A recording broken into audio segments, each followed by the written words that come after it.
Welcome to Real Success with Steve Dennis. You are now tuned in to another episode of Real Success. This is the podcast where we share inspiring stories based on relationships, encouragement, attitude, and the leading of self. We're so glad you can join us. And now, here's your host, Steve Dennis. Hello, and welcome to Real Success with Steve Dennis.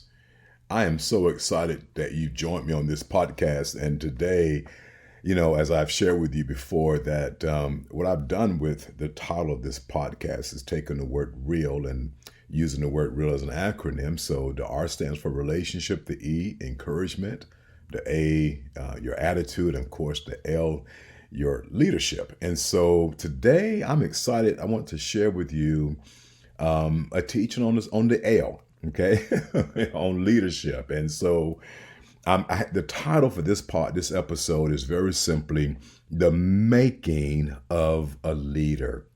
And I'm excited to share it with you because there's some backstories of my life and my journey that was part of the making aspect of my leadership and of me being a leader. And I just believe that some of the principles and tips and techniques I'm going to share today will be inspiring for you to recognize your own journey as well, okay? And so let's go ahead and get started. So I have two definitions for leadership today. The first one is very simply, leadership is influence, nothing more, nothing less. Okay, and what I mean by the making of a leader, check this quote out from Warren Bennis. He says, the most dangerous leadership myth is that leaders are born, that there is a genetic factor to leadership. That's nonsense, says Bennis. In fact, the opposite is true. Leaders are made rather than born. Okay, now, there's two different arguments on that story, okay? Because the bottom line is this. Whoever is a leader, you have to be born, right? But the making of your leadership is a thing, that piece, that process, rather, that you went through, that you had to kind of grow through to become the leader that you are today. And so, so I was born on December the 7th, 1965, but I wasn't born a leader. I had to develop that and grow through it. And so, you know as well as I do that the making of a leader, that oftentimes we have, learned some principles of leadership by watching other leaders model that influence right before us. Okay. My second definition for leadership is this. Leadership is cultivating in people today a future willingness on their part to follow you into something new for the sake of something great. Oh, I know you're probably saying, Steve, give that to me again, and I sure will. Leadership is cultivated in people today a future willingness on their part to follow you into something new for the sake of something great. Oh, my goodness, my friend. So think about that with your own leadership journey and how you can take that thought and apply it to where you are right now in leading. Because again, we're talking about, it's so important, the making of a leader. Brian Tracy said this, become the kind of leader that people would follow voluntarily, even if you had no title or position. And one of the best ways you and I can do that, the first step of the making of a leader is this, and that is to know your own strengths and your weaknesses. Know what you're good at and know what you're not good at. Okay? What are your strengths and what are your weaknesses? And I remember growing up, and again, I had a couple of leadership positions when I was younger, but my more formal position of promotion of becoming a leader came when I was 20, right at 20, was I 21 yet? I'm about 21 years old. I worked at a youth detention center. No, I was still 20. I think I was getting ready to turn 21 that year. But anyway, yeah, that's right. Okay, here we go. I turned 20 in December of 85, and so May of 86. All right, never mind. Got it. I was 21. It was 87. Okay, here we go. So I worked at the Youth Detention Center for a year in 86. And in 87, I was promoted to be the second shift supervisor. And in that process of getting that position, it was an honor. And I literally was in charge of leading people that were old enough to be my parents. And so, and again, what I did not recognize is that the making of my leadership was in those early stages of me becoming the leader that I am today. Now, what I did not know back then is how to have a leadership growth plan. Okay. And so this is back in the 80s. I wasn't reading any books, hardly at all. And so, it was basically through trial and error, right? But I'm grateful because I can look back on those days now. And here's an amazing thought for you. I may want to teach on this one day, and that is lessons I've learned from the mistakes that I made. And I made a lot of mistakes in my earlier leadership days as well, my journey. But at the same time, I can extract some principles from that time frame in my life that I know without a doubt can become somewhat of a learning curve or a teaching piece for us today. So for an example, one of my strengths as a leader back then was I was great at communicating, articulating, and talking with the people I worked with, as well as the kids that we were supervising inside of that youth detention center. So the ability to communicate was strong for me. One of my weaknesses was the lack of organization, number one. Number two, the lack of having, being more intentional on bringing the team together on a regular basis. Okay. And so my whole point of this is that it's important to recognize your strengths and your weaknesses. Now, what I did, I had another guy who I actually went to high school with, who was a part of my team, and he would help me to gather everyone together, and we would have these meetings. But as one of my team members, he was the person that would mainly help to, again, bring everyone together right before we started our shift, and we would talk about our game plan. And again, think about it, my friends. Going back to the first definition, leadership is influence. Okay. And so even the model that I'm using currently today in my leadership position, and that is to recognize that you may be the leader, but don't forget about your team, because, having more people on your team. In other words, one is too, get this guy. Okay, here we go. One is too small of a number. One is too small of a number to achieve greatness. Write that one down, because you and I need it as a leader. We need to understand that you have people on your team that are good in their strength zone. Okay. And when you know your own strengths and weaknesses, what you simply do is you find people who have a strength where you don't have a strength, and you bring them on your team, and you use them, you utilize them on your team because you need them as a leader. Okay.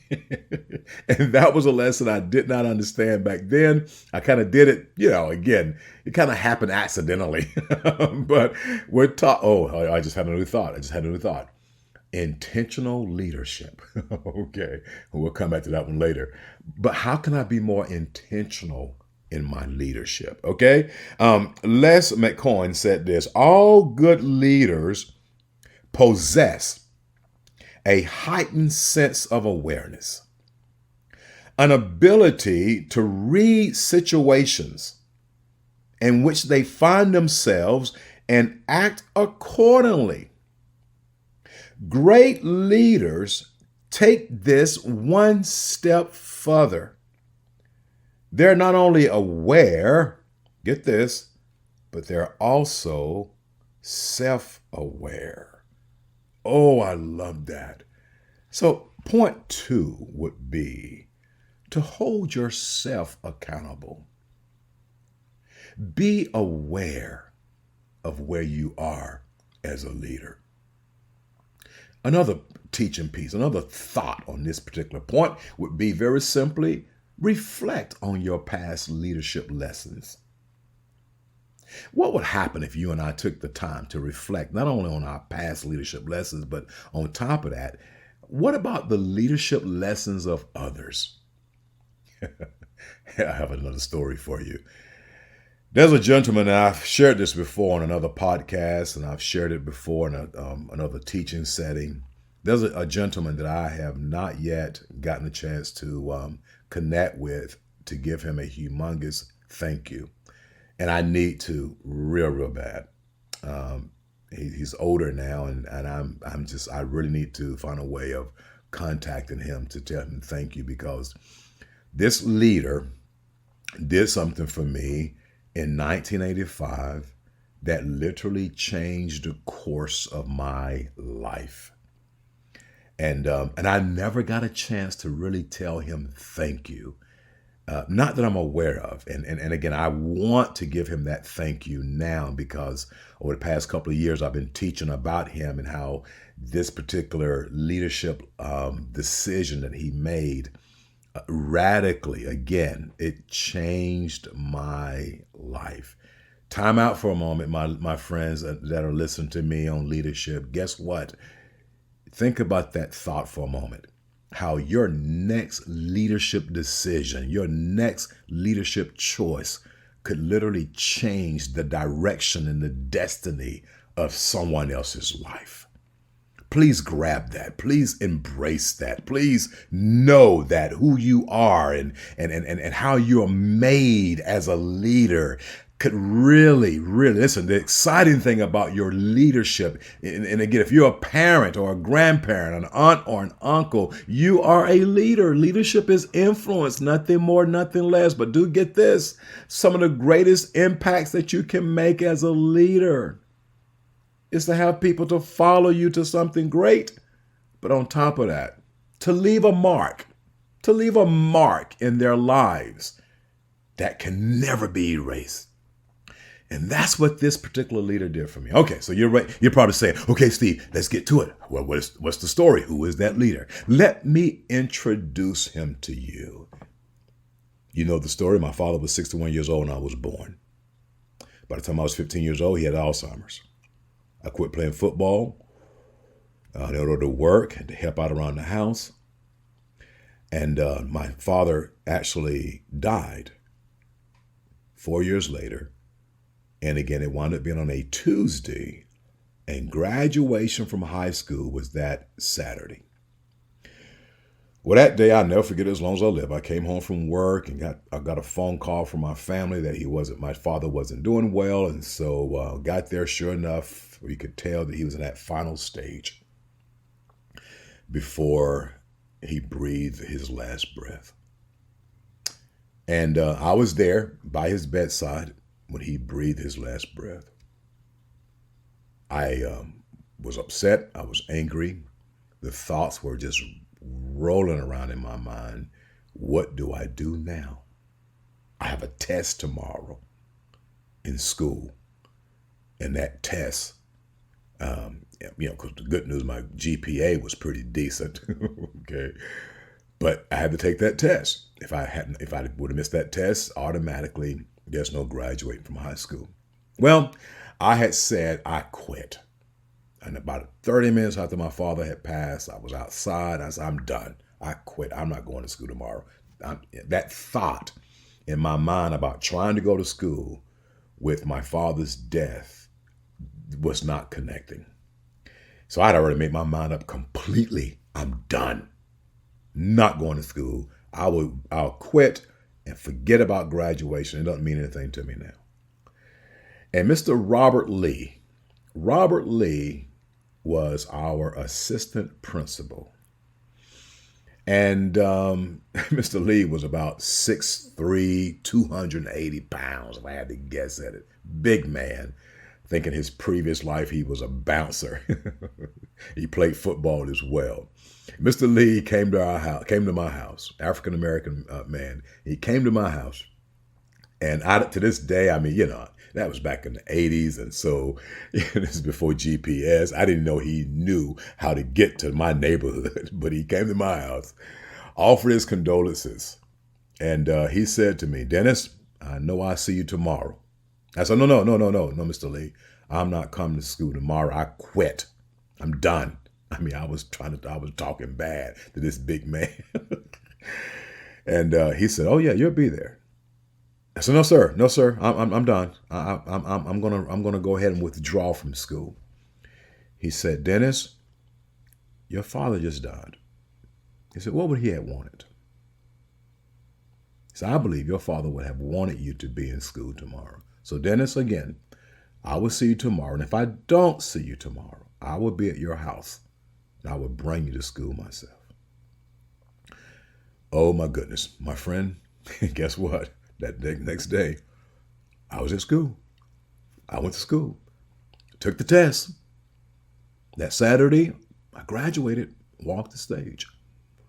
But I'm as sure as my name when I say to you that I had made up my mind I was going to quit. I mean, I was going to quit. But this leader stepped into my life, cultivated in me on that day a future willingness to follow him into something new that was different for me. That was new territory for the sake of something great. And that's why I want to encourage you. Oh, I know that story I know I'm pretending like I'm the audience right now. And that story just really touched me. In fact, a little emotional even sharing it. But I want to encourage you that that's the opportunity you and I have as leaders. We have that opportunity and we have the potential to lift the lids off of the lives of others and help them to become the leaders that they're meant to be. And again, that's why I said to you, I owe Mr. Lee a humongous thank you. So here we go. Let me share this with you and I'll be done.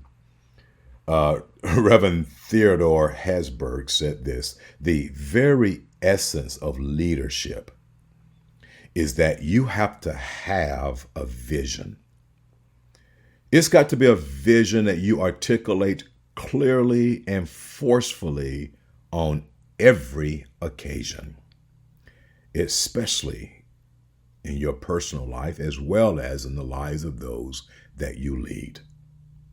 You can't, I love this quote by Reverend Theodore. He says, you can't blow an uncertain trumpet. You cannot blow an uncertain trumpet. Okay. So I just love it because, again, having a vision. And my question to you today, what vision do you have for your leadership journey when you recognize that you are, the process of the making of a leader? Real quickly, what I did not know in my earlier years, the lessons I learned from mistakes I made, is I didn't recognize the importance of values and holding fast to my values and being able to identify my values, which hindered me from having an effective vision for my life. And that's why I share with you today this, again, the making of a leader, that how important it is that you and I, as Reverend Theodore Hasberg said, that you have to have a vision. And it's got to be a vision that you can articulate clearly and forcefully on every occasion. And not just with your team of people, but also with your personal life. So what do you see going forward? What are you feeling right now in regards to a vision? I was in a class the other day with a group of people, a mastermind group, and I shared with about 12 people. I said, where are you and where do you plan on being 4 or 5 years from now? Are you stuck in a phase called regret, which is constantly focusing on what, the past and how things did not work out? Or are you constantly cycling in a stage called worry? that is always highly concerned and worried over what's going on right now? Or do you have a vision for something bigger and something better? And let me share this definition with you as a leader on what a vision is, and I will be done with my time with you today on this particular episode. A vision, and again, I love giving you this definition of a vision because, again, with my own life, it changed. My leadership life changed in a big way when I created a new vision for my life after my father's death. That also was very big for me 10 years later after my mom's death. It was big for me as a young parent after I got married at the age of 20, of how to cultivate and establish and to communicate and articulate a vision. And every time in my life I've had a major change, this definition for vision has always served me well. And I hope and trust from one leader to the next, from one leader to another leader, that this definition will serve and support your mission well as well. Here we go. Vision, what is it? Vision is a picture of your future that produces passion in the ears of the hearer.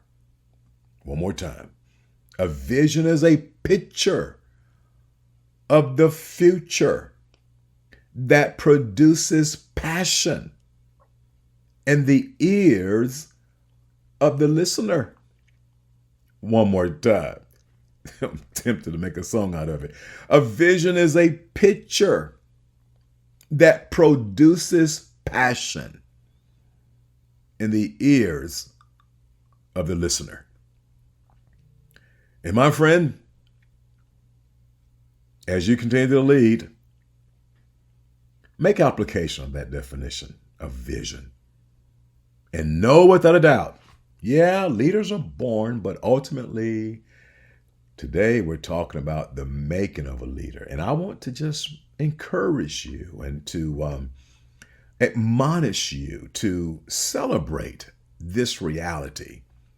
You may not be like me. You may not be the leader that you really want to be. You haven't gotten there yet. It's called the law of process. Leaders develop daily, not in one day. Okay? But let me admonish you to take time today to celebrate that you have been made into a leader. Thank you so very much. I'll see you on the next episode. Thanks for joining us this week. Be sure to visit the website at www.steveadennis.com. You can follow on Facebook and Instagram. Please subscribe to the podcast via Facebook, YouTube, and Spotify at stevedennis1.podbean.com. Be sure to tune in every Wednesday for new episodes. Thank you so much for listening. See you on the next episode.